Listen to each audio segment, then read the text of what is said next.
On aimerait savoir c'est quoi à peu près le but de votre entreprise du coup ici. Léo et ses amis vont de stand en stand. En école de comptabilité et de gestion, ils découvrent aujourd'hui les différentes possibilités dans le monde de l'industrie. Son ambition, pouvoir travailler à l'international. Avec mon petit groupe, on va essayer de découvrir un maximum d'entreprises, de voir quel est leur fonctionnement, vers où c'est qu'ils exportent éventuellement, s'ils importent aussi, s'ils font venir leurs matières premières. On va essayer de poser des questions assez générales pour essayer de découvrir au maximum l'entreprise. Le monde industriel il peut être assez intéressant, ça touche énormément de milieux et tous les milieux sont intéressants, il y a toujours quelque chose à apprendre dans chaque milieu qu'on peut découvrir. C'est important de savoir comment ça fonctionne, de savoir comment une entreprise peut se développer. Nous en comptabilité et en gestion on voit tout le fonctionnement en fait, principal intérieur d'une entreprise. Je crois là aujourd'hui rencontrer des professionnels, des entreprises, etc. C'est vraiment du concret et ça apporte un plus dans notre formation du coup. Comme Léo, 1500 élèves et étudiants ont arpenté les allées du salon. 2 bus ont même été financés par Ocapiat, un opérateur de compétences dans le secteur de la pêche, de l'alimentation et de l'agriculture. Sa mission, accompagner les entreprises, financer les formations, l'alternance et l'apprentissage. C'est vrai que souvent les jeunes ont une mauvaise idée des métiers agricoles ou agroalimentaires.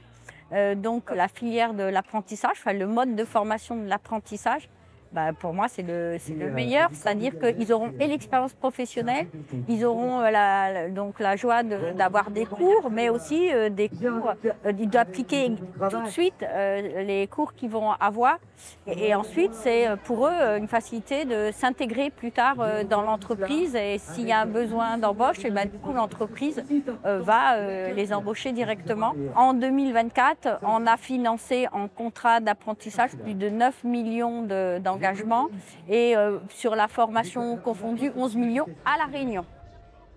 Centre de formation, RSMA, université, un véritable pôle d'information a été mis en place. L'idée est bien de booster l'attractivité des métiers de l'industrie. Une convention va être signée entre l'ADIR et le rectorat. Le lien entre le rectorat et l'ADIR, particulièrement, c'est un lien de confiance depuis 2, 3 ans, 4 ans. L'idée, c'est de travailler avec les industriels de La Réunion, l'attractivité des métiers, qui est un sujet important pour la souveraineté du territoire. Cette convention, elle consiste à être gagnant-gagnant, c'est-à-dire du côté de l'ADIR, pouvoir intervenir auprès des écoles, auprès des collèges, auprès des lycées, auprès des services de formation. Et du côté du rectorat, c'est pouvoir fournir des prestations, comme la validation des acquis de l'expérience, du bilan de compétences auprès des entreprises, puisqu'on a ces prestations au sein de notre rectorat. Au niveau des formations proposées dans les lycées professionnels et les lycées polyvalents, on a à peu près tous les métiers de l'industrie. Je vais vous donner un exemple, on est en train de travailler avec l'ADIR, spécialement aujourd'hui, pour adapter un peu mieux, sur le plan local, la maintenance industrielle. La maintenance industrielle, les programmes viennent de Paris. Cependant, ici, la demande, elle est très orientée vers l'agroalimentaire notamment. Donc on est en train de travailler avec les industriels pour pouvoir adapter peut-être un peu mieux les programmes en collant les formations vers les métiers plutôt basés à La Réunion. Une des problématiques effectivement du monde industriel, c'est bien l'attractivité des métiers et le recrutement. Donc mettre l'accent sur la formation au sein de ce salon, c'était indispensable. C'est un vrai défi, si je puis dire, puisque l'industrie a une image un peu erronée. Quand on pense industrie, on pense aux conditions de travail difficiles, à des horaires en décalé, etc. Mais l'industrie aujourd'hui, c'est aussi des nouvelles technologies, du digital.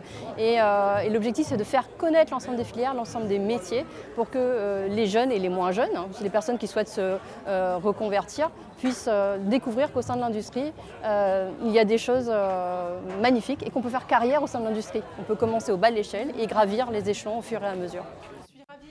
Les jeunes ne sont pas les seuls futurs salariés dans le viseur des entreprises.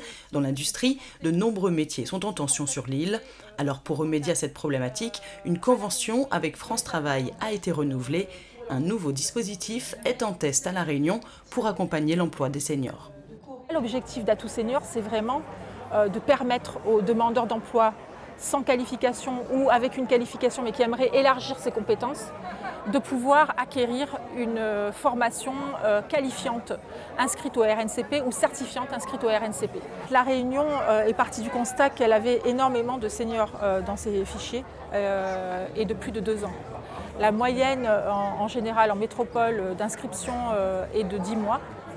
Là on est à plus de 2 ans. avec un manque de qualification ou un niveau de qualification infra-bac, et des recruteurs qui ont des difficultés à recruter et à attirer de nouveaux talents. Sur ce test expérimental, là, la formation, elle dure 8 mois maximum. Pendant ces 8 mois, il y aura 4 mois en formation et 4 mois en entreprise. Et derrière, il y a des embauches qui sont prévues au niveau de l'entreprise, soit en CDD de 6 mois minimum ou en CDI. C'est une chance puisque contrairement à la métropole, en plus à La Réunion, 75% de la formation est financée par l'État, France Travail. Alors qu'en métropole, c'est 25%, 75% restant à la charge de l'entreprise. Donc pour moi, c'est un dispositif qu'il faut promouvoir en tout cas. Et nous, au sein de l'ADIR, on va s'y engager, le faire connaître et puis après voir dans quelle mesure on veut travailler sur des filières particulières, sur des branches, de manière collective. Avec ces différents partenariats, l'objectif est bien de miser sur des formations adaptées aux besoins de la production locale et du territoire en matière de recrutement.